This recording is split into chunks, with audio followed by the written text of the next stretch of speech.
Okay, so today I'm going to show you how to do a DIY cool box. We're going to take this cooler right here that I bought from, I think it was Austin Kayak.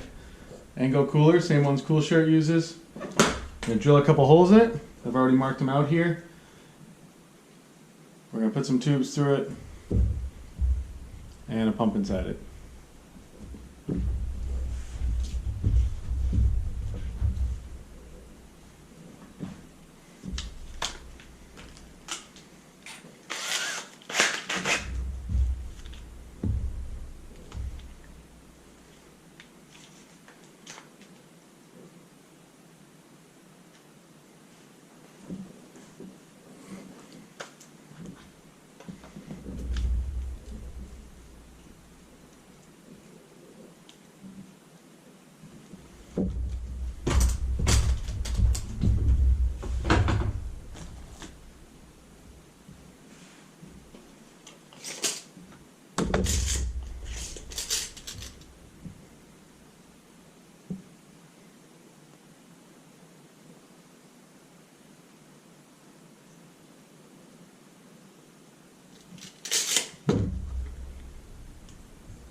Alright, so that's 5/8 for this guy right here.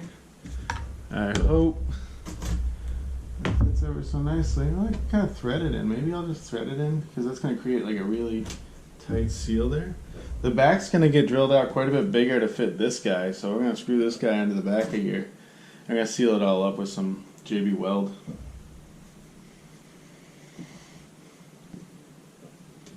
Yeah, I think I'm going to do that. Okay, so 5/8 is nice. Drill this other one here.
Guess we really don't need the tape anymore. couple nice holes. So make sure these fit in the back. Make sure there's enough. Yeah, we'll be able to screw those on. Screw those in, screw these on. And that should be pretty nice.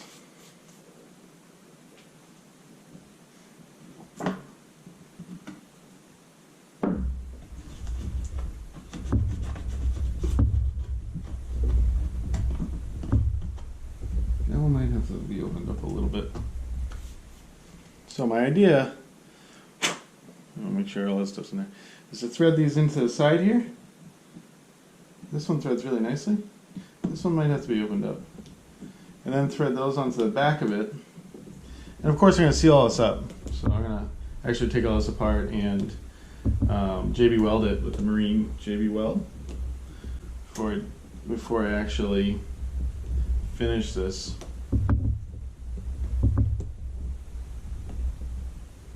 Gotta be really careful with these plastic parts. It's actually making me nervous doing this without a wrench, but you know, live fast, die young.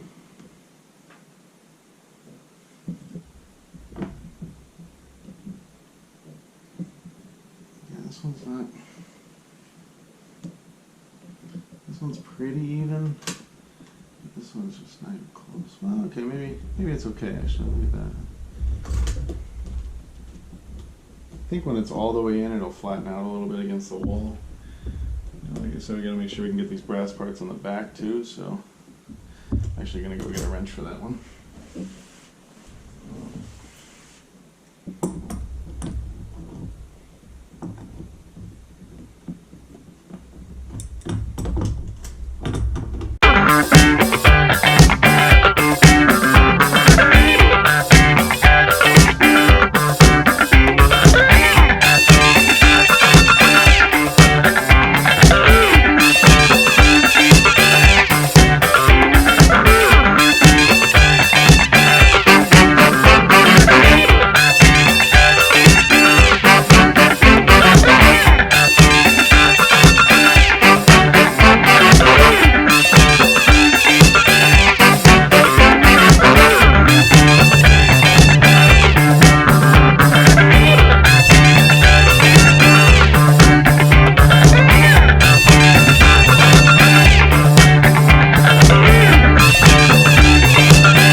Pretty nice. This one's out a little bit further than that one, so I'm just going to give this a couple turns. I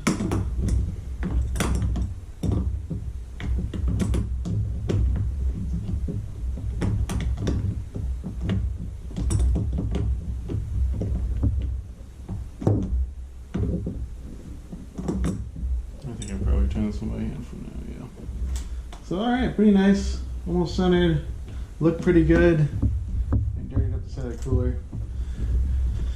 From the back here, looks like we'll be able to thread them on. I should wallow out some of the insulation in here with like a die grinder or something. But really, these should actually just turn right on. Wicked easy to cross thread these, so make sure they're going on straight and don't put a lot of pressure on them. I'm just going to keep it like that for now. So who knows what's going on in there. And I got to take them off again anyway. So one's the return and one's the feed.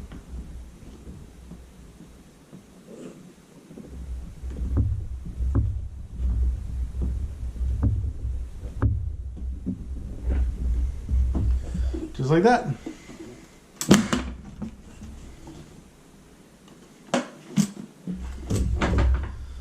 All right, now we got to figure out how we're going to mount the pump. So I got this pump from Walmart.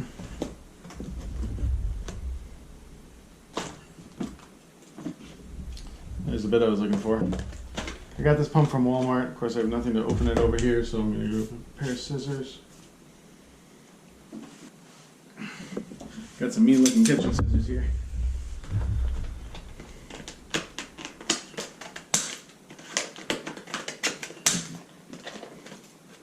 This pump was 20 or 25 bucks at Walmart. 12 volt pump. It's a bilge pump for a boat. This is 600 gallons per hour. Probably overkill. I think the Coolshirt one is like 350. gallons per hour. But you know, we got a nice little pump here. I think we're gonna have to modify it a little so it doesn't cavitate. I think I can just, okay, this one's sealed, so I might have to mount this sideways like this. Yeah, so this one doesn't come apart actually, so I'm gonna have to mount it sideways so it doesn't cavitate. Power wire's right here. So our mounts are probably like this. Like this too. Yeah, actually I think I'm mounted like this. Actually, if you look at some of the fast coolers or things, they're mounted like this. Some of the old ones are mounted like this, and the what's it called? Ice chiller, chest chiller, or whatever the new one is. They actually drill a hole in the top part here so it doesn't cavitate. Cavitate is actually just making air bubbles here. So this is a closed system. This is actually designed to be run with an open system in a boat. But with a closed system, you can get some pretty big air bubbles down here. And actually it won't pump through the shirt with a big air bubble there. So I noticed on some of the fast coolers, they were mounting it sideways like this. I've seen some other DIYs that mount it like this. I don't know how well they do. I'm just going to glue it to probably the side, I guess, the side of the cooler so that it doesn't cavitate. And actually that'll be nice because the wires will come out this way, so I'll kind of put it in here like this. I gotta clean the inside of the cooler out before I can do much.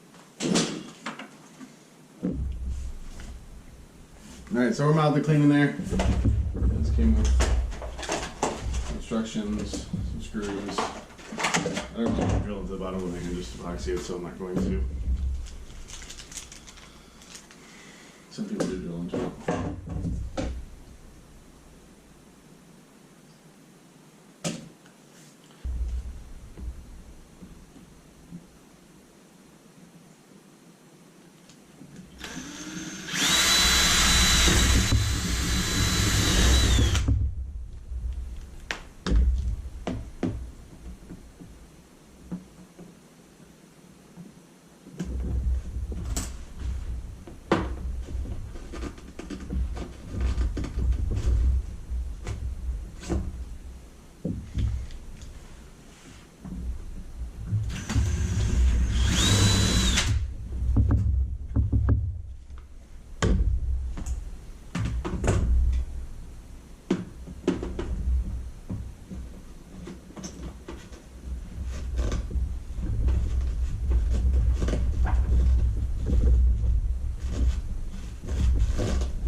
What did you heat up with? Just a cup of water.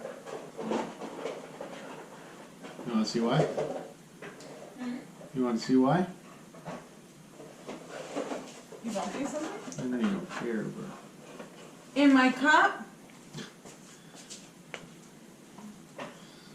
Making cool shit, honey. Can't stop progress. I wasn't about to use my cup. I'm just kidding. It's okay, honey. This is actually like, It's okay, honey. It's okay. This is medical tubing. It's okay. Big Spanish words. It's okay. Yeah, that's okay. Yeah. It's okay.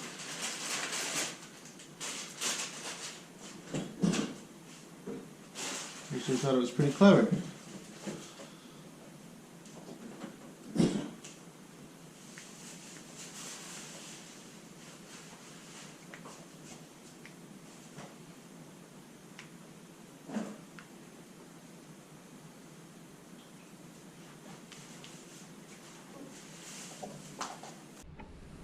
Alright guys, I'm going to walk you through what I did here.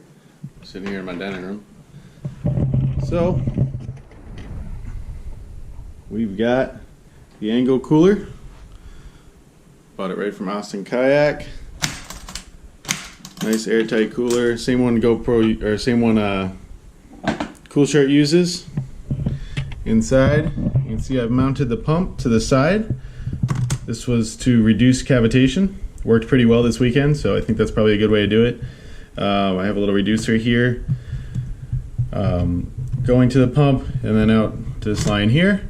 This is the feed line. You can see I used marine grade JB Weld to seal all this up, including the wires. There was no leaks this weekend while I was testing it, so it worked pretty well. Didn't even have to seal the outside, so if you look, no sealing on the outside, just a hole. So it worked really well. The ice lasted pretty long, maybe about 3 hours. I wish it lasted a little longer, so I might do blocks of ice next time. But it lasted pretty good. The water was very cold, I was very cold, it worked very well.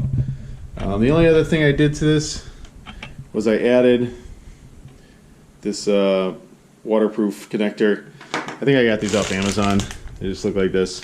I'll put a full description of the parts and everything that I used in the link. I got almost everything from McMaster Car.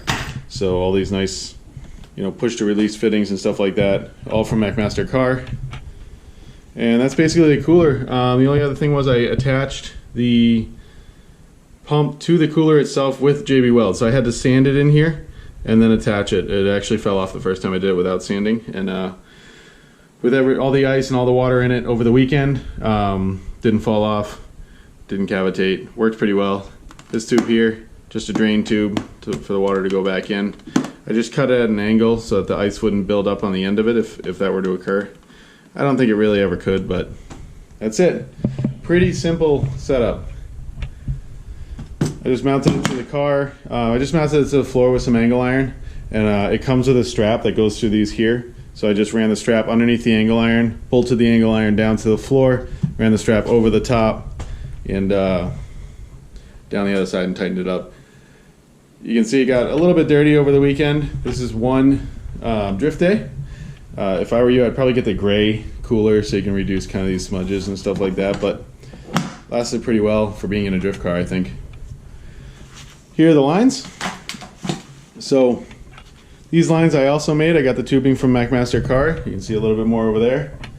The fittings, just that's the female side. The male side, you see the fittings, you just plug in, push to release. These are also dry brake fittings, so that water doesn't leak out in the car. If you were to use the open fittings, you undo this and all the water comes out of your Coolshirt and pours on your floor. So these are all dry brake fittings. They're quite a bit more expensive than the non-dry brake fittings, but I think totally worth it. You can see I didn't have to use a clamp on here. Some of them I do have clamps, so like these I have clamps. You can see kind of a clamp right there. You don't really have to use a clamp when you stretch it like this. I heated the tube up with water, hot water, to squeeze it over here. So this is a 3/8 fitting, and this is a 5/16 tube, I think. So I was able to stretch it over and it comes leak free.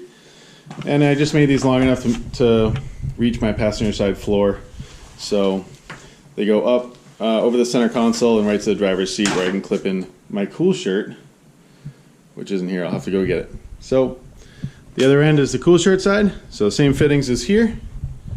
But for the Coolshirt, this insulation I got from Hydration Tubes. So I'll put a link in the description for that. But they sell it in different lengths. They sew these up per order. So you get the 2 insulators and the thing that goes around them to keep them together and actually insulate them a little further. So here's my Coolshirt. Just have it lying over the battery there. Just a regular Coolshirt. You can buy these based on which side you want it to exit. So if you're on a left-hand drive car and you want to exit toward the center console, you want to exit to the right of the shirt. So that's what I got. These fittings come separate, so I did the same method. It's a 3/8 fitting, the 5/16 tube. I melted the fitting a bit with warm water and squeezed it over, so I didn't have to put any clamps on it. The clamps are actually pretty sharp, so I started putting them on, but you know, actually they're kind of sharp, so I didn't want to use them after that. I just left those on there. So the whole system, let me get rid of the cat. So the whole system, basically I put some wiring in the car to go to a relay and a switch. So this gets power. I just plug this into the car. I take these, put the cooler in the car, plug these into there, take the other end,